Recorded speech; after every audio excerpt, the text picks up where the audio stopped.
Andrea Di Pietro, universalmente conocido como Palladio, vino al mundo en la ciudad de Italia, de Padua, un 30 de noviembre de 1508. De familia humilde, apenas con 13 años ingresaría como aprendiz en un taller de cantería de la ciudad, donde iniciaría su formación hasta que en 1523 su familia se instaló en la no lejana Vicenza, en cuyo gremio de constructores se inscribió Andrea mientras completó su formación de juventud al amparo de los talleres de Giovanni de Giacomo y Girolamo Pittelli. Llegando a los 30 y mientras trabajaba en las obras de una villa cercana a Vicenza, Andrea entró en contacto con Giorgino Trixino, humanista y personalidad de gran relevancia en los ambientes culturales vicentinos, quien lo puso bajo su protección, ayudándolo a completar su formación mediante la financiación de diversos viajes a Roma, ciudad en la que tuvo la oportunidad de conocer las ruinas clásicas. Fue precisamente el mecenas Trixino quien acuñó el apelativo de Palladio para referirse al joven Andrea en avocación a la Palas de Atenea, diosa griega protectora de las artes.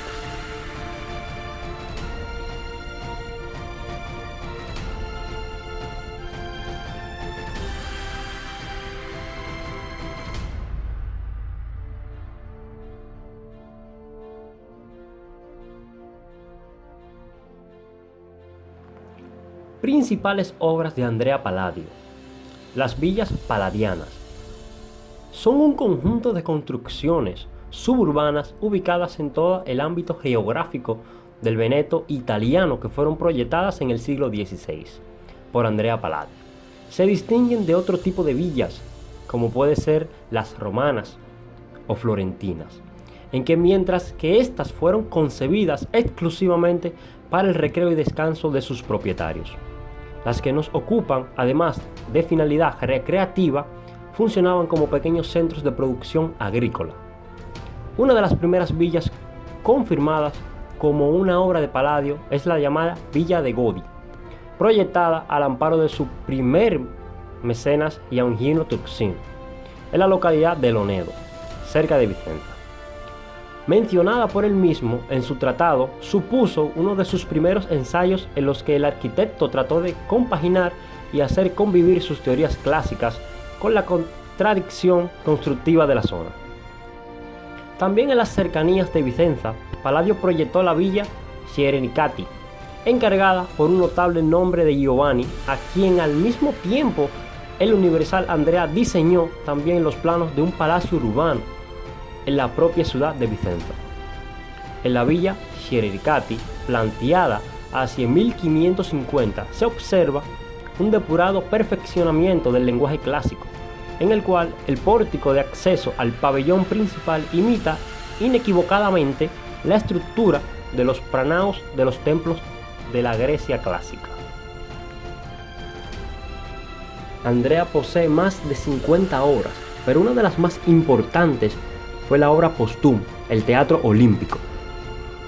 De regreso a la ciudad de Vicenza, y poco más antes de su muerte, en agosto de 1580, tuvo tiempo Palladio de definir el proyecto del que había de ser, en competencia con la Villa Capra. Su obra más insigne, el Teatro Olímpico, encomendado por la Academia Olímpica con la finalidad de dotar la ciudad de un espacio en el que promover la cultura escénica. Las obras serían culminadas 5 años después, por su hijo Silla y por Vincenzo Scamozzi, insigne arquitecto también vicentino, que se haría cargo tras la muerte del maestro de buena parte de sus proyectos inconclusos.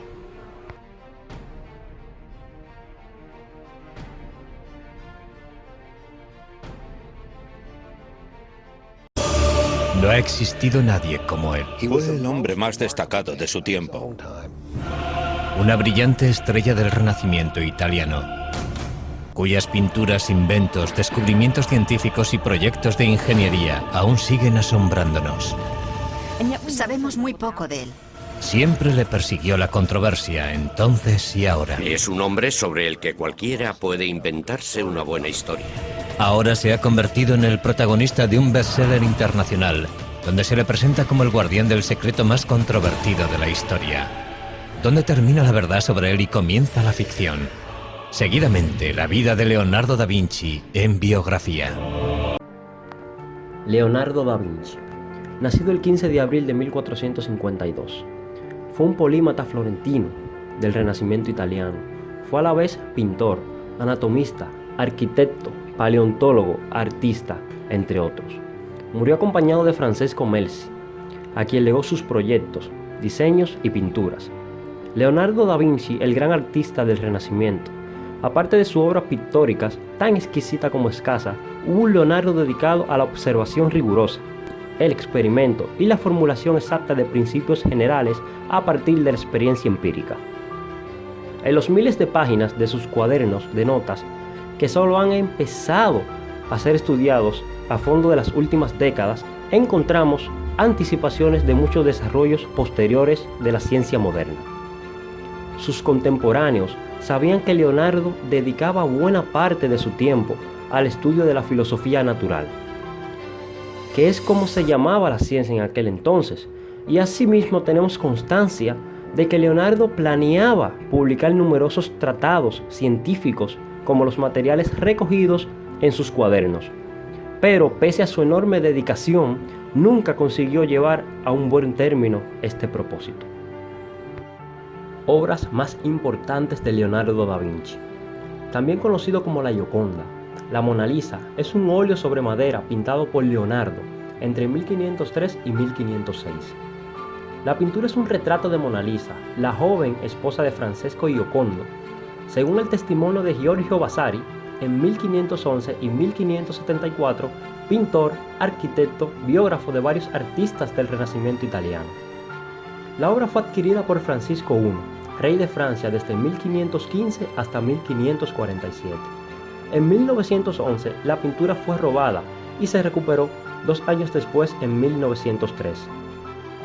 Luego de su robo, hoy en día la obra se encuentra en el Museo del Louvre, en Italia, asegurada por un cristal antibalas y está valorada por más de $5.000 millones.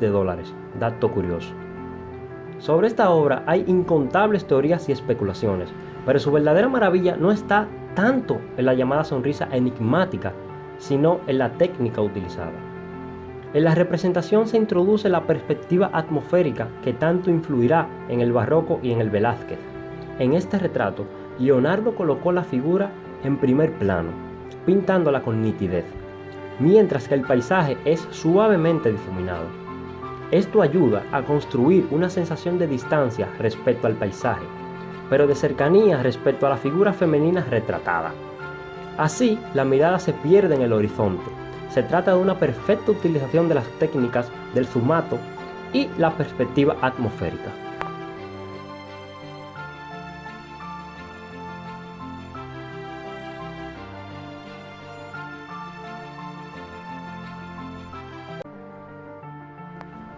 La Última Cena. Es una pintura mural realizada entre los años 1495 y 1498 por Leonardo da Vinci. Fue encargada por Ludovico Sforza para el refectorio del convento de Santa María delle Grazie en Milán, Italia. Leonardo no cobró por ella. La escena recrea la última cena de Pascua entre Jesús y los apóstoles, a partir del relato descrito en el Evangelio de Juan capítulo 13. El analista Ernst Gombrich dice que esta obra Leonardo no temió hacer las correcciones de dibujo necesarias para dotarla de total naturalismo y verosimilitud, cosa poco vista en la pintura mural precedente. Caracterizada por sacrificar deliberadamente la corrección del dibujo en función de los elementos, fue justamente esa la intención de Leonardo al mezclar la pintura al temple y el óleo para esta obra. En su versión de La Última Cena, Leonardo quiso mostrar el momento exacto de la reacción de los discípulos cuando Jesús anuncia la traición de uno de los presentes. Juan 13, 21, 31. La conmoción se hace notar en la pintura gracias al dinamismo de los personajes que, en lugar de permanecer inertes, reaccionan enérgicamente ante el anuncio. Leonardo introduce por primera vez en el arte de este tipo un gran dramatismo y tensión entre los personajes, cosa nada habitual. Eso no le impide lograr que la composición goce de gran armonía, serenidad y equilibrio, con lo que preserva los valores estéticos del Renacimiento.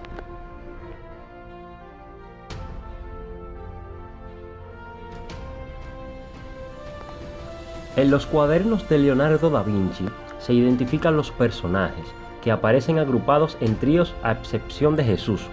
De izquierda a derecha son, primer grupo, Bartolomeo, Santiago, el menor y Andrés. Segundo grupo, Judas, Iscariote, Pedro y Juan, llamado el imberbe. Personaje central, Jesús. Tercer grupo, Tomás, Santiago el mayor indignado y Felipe. Cuarto grupo, Mateo, Judas Tadeo y Simón. El enfoque filosófico. Leonardo da Vinci entendía que la pintura como ciencia pues implicaba la construcción de conocimiento.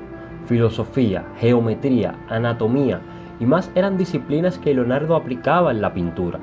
El artista no se limitaba apenas a imitar la realidad o construir un principio de verosimilitud por puro formalismo. Por el contrario, detrás de cada obra de Leonardo había un planteamiento más riguroso. El estado actual de conservación de esta obra, a lo largo de los años, se ha ido deteriorando. De hecho, el deterioro comenzó pocos meses después de haber sido terminada. Esto es consecuencia de los materiales utilizados por Leonardo. El artista se tomaba su tiempo para trabajar y la técnica del fresco no le convenía, pues requería rapidez y no admitía repintes, ya que la superficie de yeso se secaba muy pronto. Por ello, a fin de no sacrificar la maestría de la ejecución, Leonardo ideó mezclar óleo con temple. Sin embargo, debido a que el yeso no absorbe adecuadamente la pintura, al óleo, muy pronto comenzó el proceso de deterioro del fresco, lo que ha dado pie a numerosos intentos de restauración. A la fecha, gran parte de la superficie se ha perdido completamente. Y este ha sido todo el recorrido de dos de los más grandes autores del Renacimiento.